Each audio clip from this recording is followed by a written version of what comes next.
Welcome back, everybody, to the SmallTown Collectibles YouTube channel. I am Jimmy Don Kerr. My guest today, I know I say this a lot, but I really mean this when I say it. This is one of my favorite channels. I literally start my week every week with this young lady's content. Her Sunday night chat with her girl Mars is one of my favorite things to watch, or I guess really listen to, because I'm always driving. But everybody join me in welcoming to 10 Questions, Jennifer from Comics Will Break Your Heart. Howdy, folks. How's everyone going? How's everyone doing? Yeah, thank you so much, Jennifer, for coming on. Thank you for having me. I just recently, my friend Gary B. the Casual Comic Guy kind of started this movement, #GrowTogether. And Jennifer's channel was one of the channels that I shouted out in my video, because I think more people need to find her channel. There's a lot of really fun content on there, really informative content, very smart channel. You know, as I like to say, it's a high level review. The Sunday chat, the thing that I really enjoy, is a really high level talk about comic books that came out that week, or just different things you guys are reading. So Jennifer, the first question that I ask everybody that comes on 10 Questions is, what or who got you into collecting?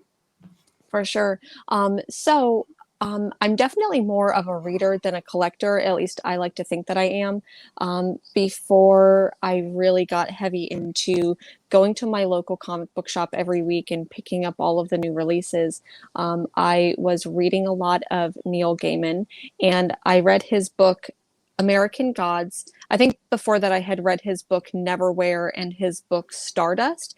And so then I found out he had a comic book, The Sandman, which is probably like my most favorite book of all.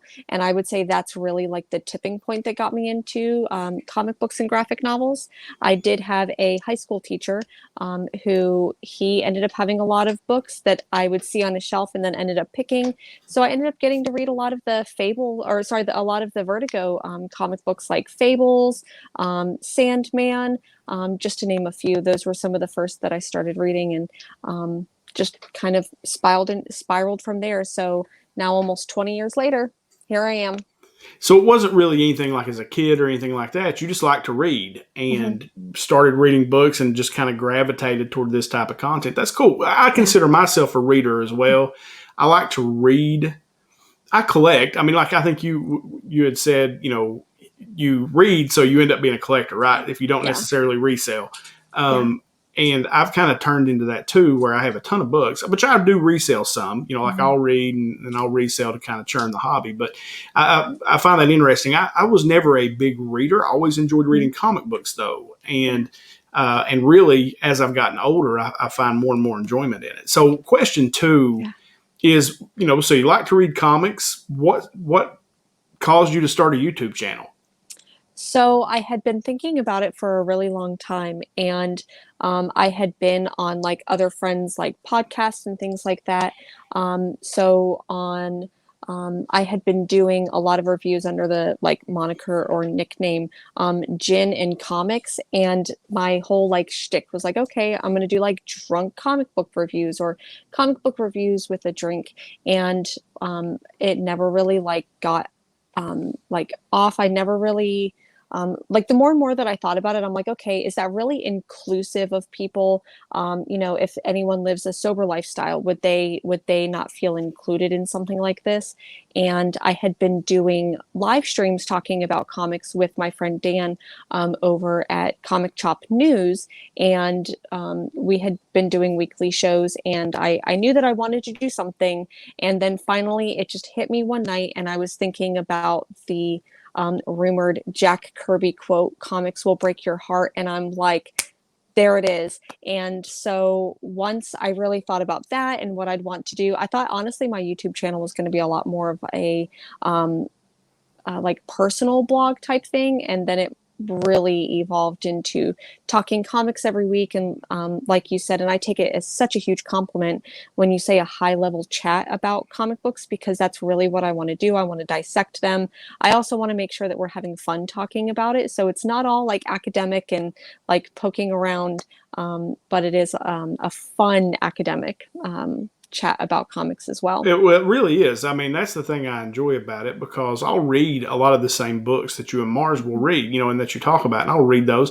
And it's just interesting to hear the breakdown and how you guys, kind of describe what went in the book, and also who the hot guy in the book is that Mars likes. I mean, I think that's so funny. So it always cracks me up. So question 3 actually was, and you kind of answered it, was where did you get the channel name Comics Will Break Your Heart? Because I love that channel name. I think that's fantastic. Yeah, I think it really fits, and unfortunately, I think the name really struck me. I think that there was a week where I just had read a lot of comic books that I think I hated like 90% of the comic books that I had read that week. Like maybe liked one, but the comic book industry is not without its struggle. Thinking back to the legacy of Jack Kirby and what he went through and all of these super powered books that he created. And as much as Stan Lee is like a god, or was a god among us mere mortals, Jack Kirby, I don't think gets enough credit.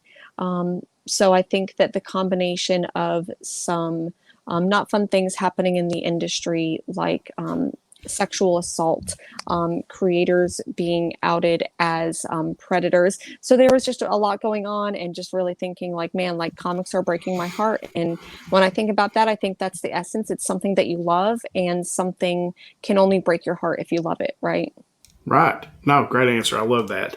So question 4, for the people who are just now discovering you, or seeing you for the first time here on my channel, like what kind of content can they expect? Like what kind of things do you normally do? Yeah, so typically, like you mentioned before, my friend Mars and I, we go live on Sunday. Sometimes it's Sunday morning, sometimes it's Sunday night, depending on my work schedule. I'm totally to blame for that, like flippy floppy.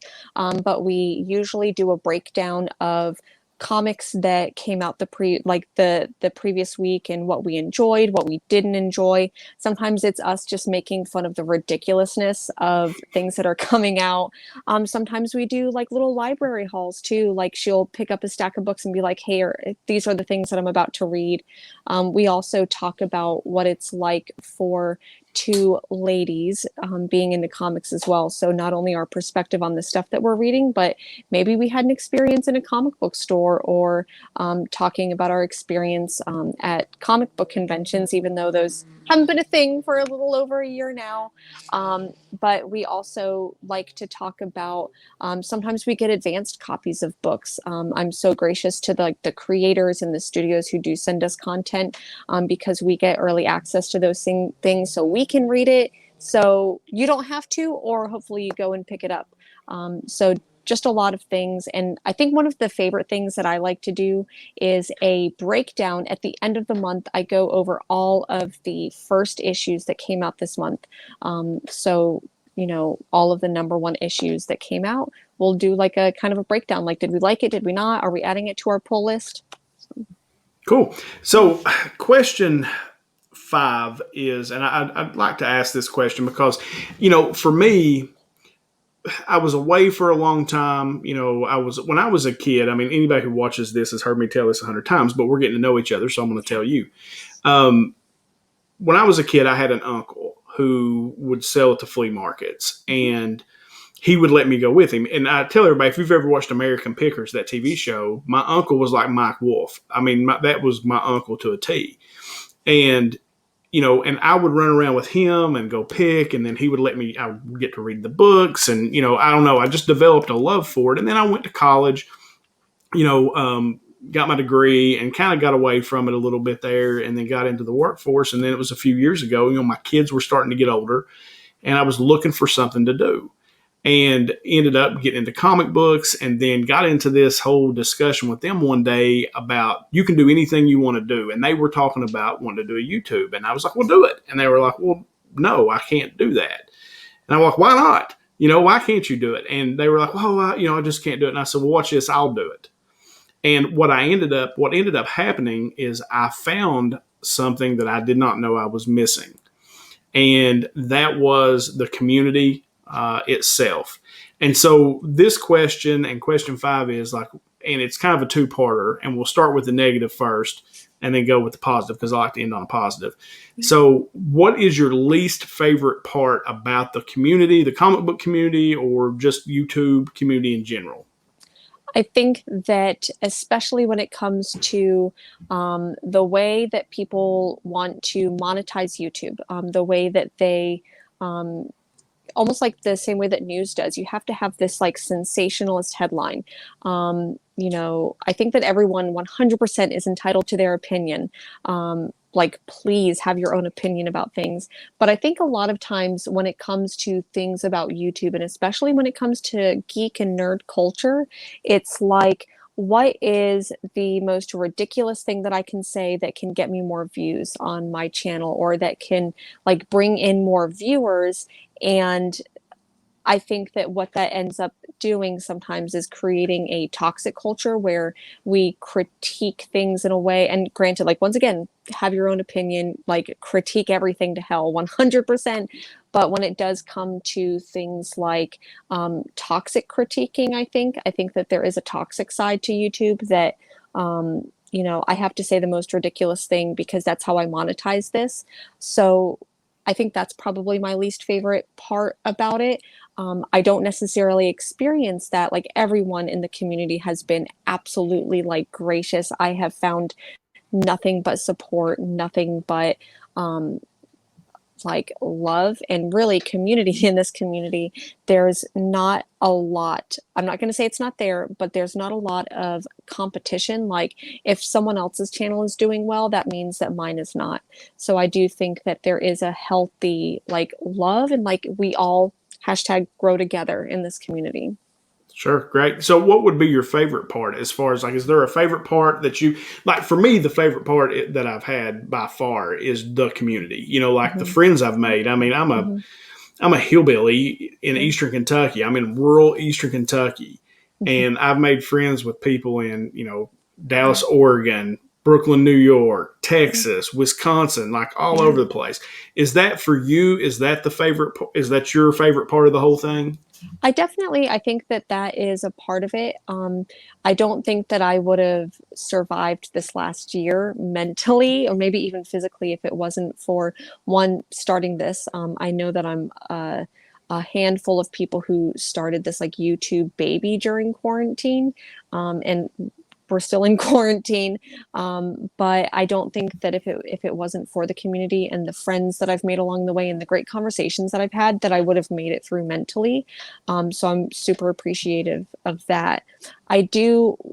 One of my like the things that I love the most is when people say like, I really appreciate what you're saying. Like, we need different voices in this community. And I've always been a big proponent of like, comics are for everybody. And so if me talking about comic books on a weekly basis gets one person into comic books who maybe never saw themselves in these books and these stories, then like I wouldn't call it a job because it loses more money than it makes more money for me. But if it brings one new reader into it, then like job well done. Love it. Yeah, no, absolutely. So, question 6, and I've asked probably the last 3 or 4 people that I've spoken to. I've asked them this question because I find it to be an interesting question, and I get different responses from different people. So, question 6 is: what do you believe is the single biggest challenge to the comic book community or the comic book collector today?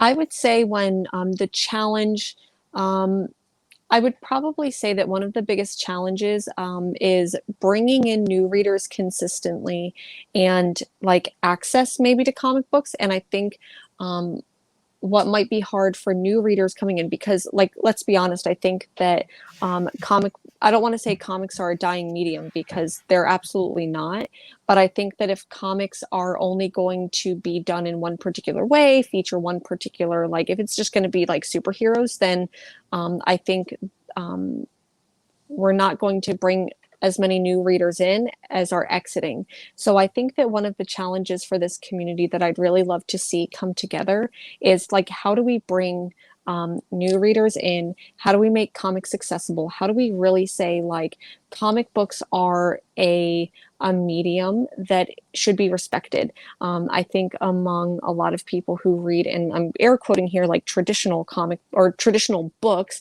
they don't see comics as engaging enough, or they think that comics are just an easy way to read something. And I would beg to differ. Comic books use bigger words, use more like higher powered college words than some other things do. And the way that the way that the medium is able to tell a story with a combination of art and storytelling, I really think that this is how we're going to bring new readers in, is making sure we all know that one, comics are for everyone, and two, they are a respectable medium. How do you, I guess, how do you feel about like I've had people mention to me about digital, reading books digital. Now Mhm. like I guess because I'm older, I like the book, right? I like to have the paper in my hand. I like to sit down and read it, and I even like reading a newspaper that way. Still, Mhm. I'm probably one of the only people in the world that still read a I think paper so. newspaper. But I mean, I read online too. But do you, what do you think about the digital medium as far as from the art standpoint and things like that? Mhm. I will definitely say, as my stack of weekly comics will tell you, like I'm definitely a paper reader as well. But I think that once again, if it comes back to accessibility, like not everyone one can get to a local comic book store. To Sometimes it can be expensive getting in. Um, so I think that if someone's first comic book that they read is digital, then like great, it's bringing more people in. And especially I'm very fortunate for where I live. I have about within an hour radius, I probably have about 10 to 15 comic book stores Oh wow. that are all absolutely fantastic. And I know not everyone has that. I used to live in rural North Florida, and the closest one was about an hour away, and there was one. So I think that for people who don't have a shop near them, then if you read on Comixology, you can give Amazon some more money. You can also, some people can get books shipped to them. Andrew at Comic Book Campaign, if I can just plug him for a second, Of course. he can do like a subscription where he sends you, whether you want it monthly, weekly, whatever you want. He has a great like new release section every week that you can go to, and always at cover price. So say there's a book that comes out today, it ends up being hot, he's still going to sell it to you for $3.99 or $4.99 instead of like $20. So he's a really fantastic guy. In fact, I'm pointing over there because I've got a box from him I'm going to open up later today. Great. So yeah, I'm kind of the same way. Where I live is very rural, but I am. You would think, I live in eastern Kentucky, like I said, and it's very rural. It's the mountains, the hills, Mm-hmm. and you wouldn't think. But where I'm at right now, I have a comic book shop an hour from me one way and another hour the other way. But where my office is, where I am pretty much every day, is like 5 minutes from the comic book shop. So Mm-hmm. Yep. so it works out pretty good for me. What do you think about one thing that it kind of drives me nuts, but I get it at the same time, is like there'll be a title comes out and maybe my local comic shop doesn't get it and you can't go on Midtown or someplace like that and pick it up. You got to go to eBay and you got to pay $20, Yep. or $30. What was the one that just came out a couple weeks ago? Erratic, I Yeah. think was the name of the Or book. was it ENIAC from Bad ENIAC. Idea? Mm-hmm. Yes, from Bad Idea. Thank you. Mm-hmm. And, my comic book shop didn't get that book in. And I ended up getting a copy of the black lettering Uh-huh. from Midtown. But, like, that book's going for crazy money on eBay. And I feel like that's a big challenge, too, is for people that are really trying to get in. You may want a title, but, who wants to go pay $150 on eBay for a book that came out 3 days ago and it was $2.99? Yep. Yep. I think that when it comes to Bad Idea, because what they're doing is a little bit like different, they're a new publisher, and basically they are limiting the amount of comic book stores that can get their titles. So when it came to ENIAC, it was like they came out with like the first printing and then the non-second printing, and I think they're kind of making fun of that because they're like, this second printing literally came out the same time, so they're playing it, they're doing their thing. But they also, because they have they've got exclusive deals with specific comic book stores, and even those comic book stores have to say they will not sell the comic book on eBay or a third party second whatever over cover price. They can only sell at cover price, but it also means that anyone who does buy the comic book can only buy like one per day. So Bad Idea specifically has some terms and conditions to doing that, which I think is interesting. And I read ENIAC, and I loved it. It's like about a supercomputer, and it's like the right brand of like science fiction, but like kind of like mystery. I really enjoyed it. So it was a really good book. Do I think spending $1,000 on the first one and like a little pin? No. Right. No.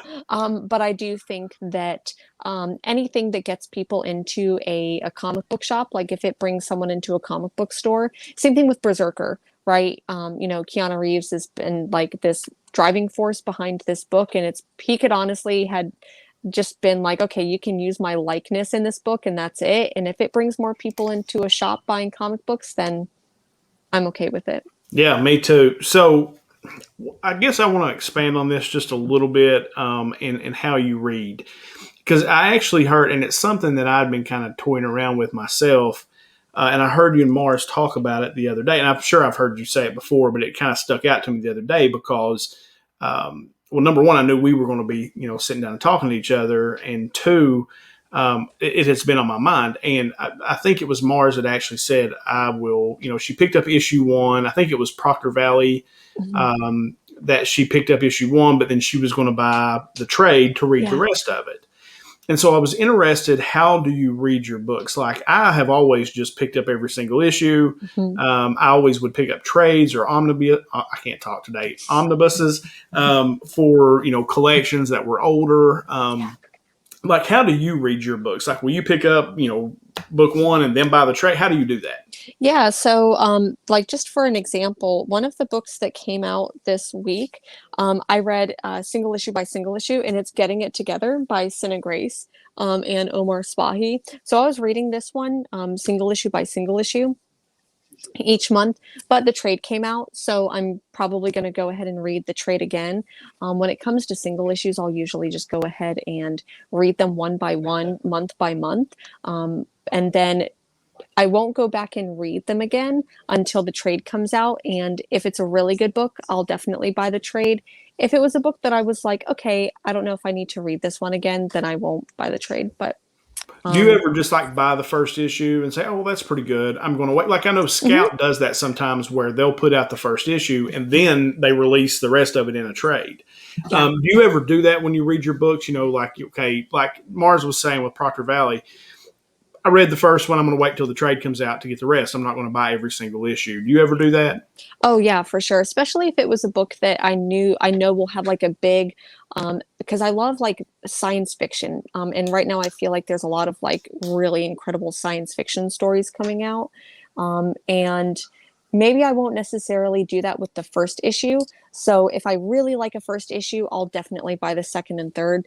But then if it gets to a point in the second and third where I'm like, I'll probably drop it after this, then I'll buy the trade. But there for sure are definitely a lot of titles where I'm like, I read the first one, I think it's going to be really good, but I'm probably going to wait to read this in a trade, especially if, like I said, there's these big, like high power, and this is especially true in sci-fi, like these big ideas where I'm like, I just need to read this all at once.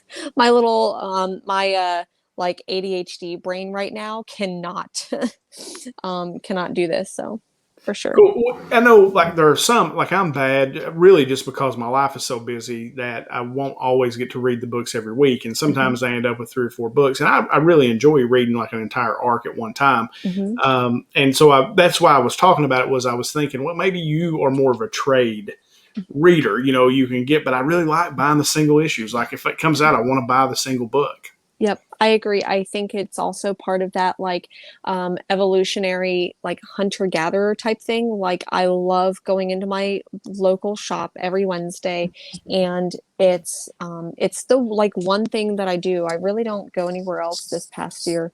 Like I've been getting groceries delivered. I maybe make a trip to the pharmacy or something like that. But then every single week I have to go to the comic book store. So I love that part of it too. That like trying to find new books and seeing the new books on the shelf and um, the shop here that I go to most often, Books with Pictures. There's Katie, the owner, just creates this incredible community. So just being able to say hi to people from a distance, it's been really nice. Are you like do you like to dig in the back issue bins, or are you that, or are you more of the new reader? I am both. 100%. And like I said, I'm really fortunate because there's so many different shops here. Like there's like I'll go to Books with Pictures, especially to get my single issues, my new releases. But then there's a couple of other shops here that do more back issues. So I'm like, okay, I'll go to this store, get some back issues and things like that. Yep. Cool. All right. So question 8 is, what is your favorite title that you're reading right now? Whew. Honestly, there are so many titles that I'm reading right now. Um, Ooh, that's really a loaded question. Like I'm literally looking at my pile right now. I would probably say issue one of Hollow Heart came out last month, and I'm really excited to read issue two. I also really love Bitter Root. Issue 11 came out today, and this is like the pickup of another arc, so I'm excited to read that.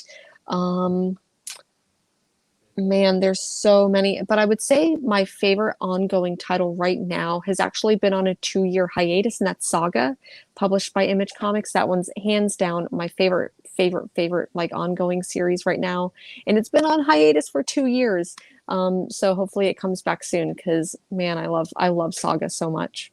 Are you more of a indie reader, or are do you read DC, Marvel? Yeah, for sure. I definitely do read DC and Marvel, but I think I recommend indies a lot more often because I don't have to explain, 60 years of backstory to be like, okay, well, one time, this character did this, and well, one time, like, Iron Man was a raging alcoholic. Like, I don't have to explain. Like, it's kind Right. of cool, but you don't have to get into all of that to explain a character. So I think that I prefer indies because it's usually like a one and done trade. I don't feel like I have to like know, okay, is this Rebirth? Is this New 52? Like which arc or what timeline am I in right now? Um, but I would say my favorite like non-indie right now, I love X-Men, and I've been loving what Jonathan Hickman has been doing with this. First he did House of X, Powers of X, and then he did what was it, Dawn of X, and now there's a whole bunch of other stuff coming out, and I love X-Men so much. Yeah, no, I find myself, and I really just noticed this a while back. I find myself grabbing my indie books first. Those are the ones I want to read first because generally it is a fresh idea. It's a new story. It's very different. Sometimes it's so different I can't read it. Like it's just too much for my brain. Like I Mhm. just can't read it. But I really enjoy most of the indie. I'm a big Scout Comics fan. I enjoy a Yeah. lot of Scout Comics. But I'm like you. But now I read. Superman's my favorite of all time. Mhm. I love Superman.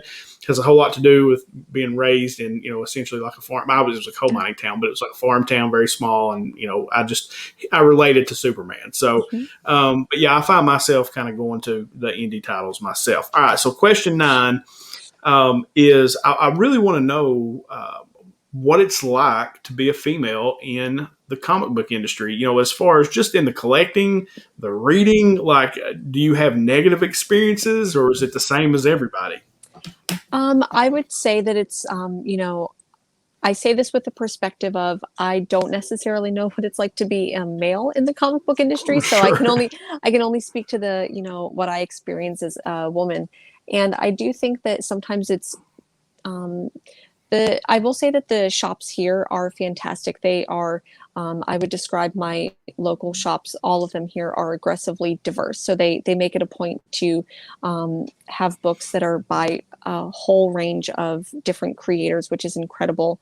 I wouldn't say that my experiences are unique in any way because, or are they, I'm sure that any story that I have about going into a comic book store is something that other people haven't explained because I'm sure every single woman who is an avid reader or collector has gone into a shop and been asked, "Oh, are you looking for something for your boyfriend or your partner?" When that's certainly not always the case. I think that I have been into one of the experiences that always comes back to me is I remember back in Florida going to a convention called MegaCon, and I was going around Artist Alley, and there was one creator, and I went up, and I think they had like a Star Trek print, and I think it was Spock, and I'm like, oh, I love that, and then I'm like, oh, like here, like take my money, and this dude just seemed he wanted to just he grabbed my hand and started petting my hand. And so that always just sticks out in my mind is I know that's so many people have experienced so much worse. But I think that that was just one of those like creepy, like just because I'm a girl, just because I'm interested in nerd stuff, like does not give you access to me or anything like that. But generally, especially in the shops that I go to now, it's much, much, much more positive, and those atmospheres are certainly curated. And I think that there are still plenty of shops that have a long way to go to curate that type of welcoming atmosphere. Cool. I find that there's like this double-edged sword where there's a lot of people that are like, why aren't more women into comic books? And it's like because we get treated like crap. Sure. Or do you feel like, and I really don't know the answer to this question, that's why I'm going to ask you and see if Yeah. you know. Do you think that are there comic books that are tailored to ladies, or do you like? I don't know. Are there books that are tailored that way? I think that just knowing a little bit about how comic books are normally pitched, I know that normally a lot of times they, like if you go and you pitch a comic book, it's not like one of the questions that you're gonna be asked is, who is the general audience for this? And if you tell them, well, everyone, they're gonna shoot it down because in all reality, like everyone is not going to read every comic book. But I do think that there are comic books that will have strong female leads. I feel like I gravitate towards those a lot of times, especially when they're done well. Sometimes they're not done so well and I don't like them. But certainly I'm sure that there's creators in mind who are like, this is a comic book for, you know, I think that there was one book that I read one time and it was like, it's a story of a strong female character in space who has a cat. And I'm like, sold, done. That's all I need to know. That's awesome. Oh, all right. So last question. These fly by. I really do. Question 10 is, what are some channels that you watch that Mm-hmm. maybe my audience should be watching that maybe we don't know about? Everybody knows about these huge channels. And, you know, like Mm-hmm. I said, I'm not even, the way I happened onto your channel was One the Rican. Oh Um, yeah. that is how I happened onto your channel. And I was watching his shout out show one day. I think he shouted my channel out. And I usually try to get on there just to find new people to, you know, to maybe watch. And I think that's how I came across you. And so what are some channels that you watch that maybe we should all be watching? Yeah. So Rod the Rican, absolutely love him. He is such an incredible person in the community. So one, watch his channel because he does a lot of really, really fun things. I would also say my friend Mars, that comic girl, like I am I feel so like every single Sunday when her and I do a show together, like I am just in awe of her knowledge and the way she can just so eloquently talk about books. So and she has incredible like curated videos that'll be like, this is the history that you need to know about this character, or this what's on my pull list. So she does absolutely incredible videos. Mars, that comic girl. Another channel that I'm a really big fan of is I Freaking Love Comics. They are such a fun channel. Judah, Robo, Ree, they're such great people. I would also say I really love John's Comics with Kids. Every single Saturday, it is my Saturday morning ritual to watch him and his daughters talk about comic books, and they're always like eating breakfast, and I absolutely love that. So those are some really fun channels. Oh man, I wish that I could literally read you out like a thousand other channels. I love V, Read Across the Stars. She is absolutely incredible. Um, Let me think. D Comic Queen. I know that she hasn't put out anything in a while, but I really love her, and like she's great on Instagram too. She does lives. Sydney Reads is fantastic. She does a lot of like books and comic books, and in the same way does that like educational breakdown of books, and really, really appreciate that. Man, I feel like I'm missing like 1,000 channels. I could seriously go on with how many people that I absolutely love. Um, in fact, I'm actually going to take a look at my, I've got my YouTube subscription list right here that I'm just going to kind of like go through really quick and see. I really also appreciated Bearded Comic Bro, that we do a Yeah. show on Friday with Hero and the Kid. He does some really fun stuff. He has like a cooking show that he does with his wife that's really fun. Let me He was see one of the here. first people that actually reached out to me Oh, when Bearded Comic Bro, when I started doing videos. He was one of the first people that ever commented on one of my videos, mhm. which I thought was cool, and I've watched him ever since. He's such a great guy. I really appreciate his perspective too when we're on Hero and the Kid. And Hero and the Kid is another show. Maybe I'm a little bit biased because I do a weekly show with them on Fridays, but I really appreciate talking with them and seeing Will, seeing him do these like interviews with such high powered like comic book creators, and he's interviewing like I'm not into like working out or fitness or anything like that other than like a walk I go on every day, but he's interviewing people in that industry, which is just so cool. So it's really cool to see him. Let me see who else I've got here. Um, oh my goodness, Comics with Bueller, I really appreciate. He's also in Portland too. If I feel like he's like Comic Tom and him are just like some of the more well known. So I appreciate them Bueller's my as well. guy. I had him on here. He came on 10 Questions with me, and I tell everybody that he is the dude of the comic book industry. Mm-hmm. He is straight up the dude. 100%. I don't know if you listen to NPR, if you've ever listened to the show Click and Clack, the Carr brothers. I feel like him and Bob are like the Click and Clack of Yes. comic books. Yes. So I really Uh, appreciate that. I don't know anything about cars, but I could listen to that all day, every day. that's awesome. So those are some great channels. I'm definitely Yeah. gonna. I've been sitting here taking notes. I'm gonna go check out. And Mhm. again, Jen, I really appreciate you coming on. I Thank wanted you. to ask you: have you ever been on Lame or Frame? I haven't been on Lamer Frame. I am not a very good artist at all, and I Well, don't me think that neither, but we should do it. You and we I should. should reach out, and we should be on there together. I want to do it.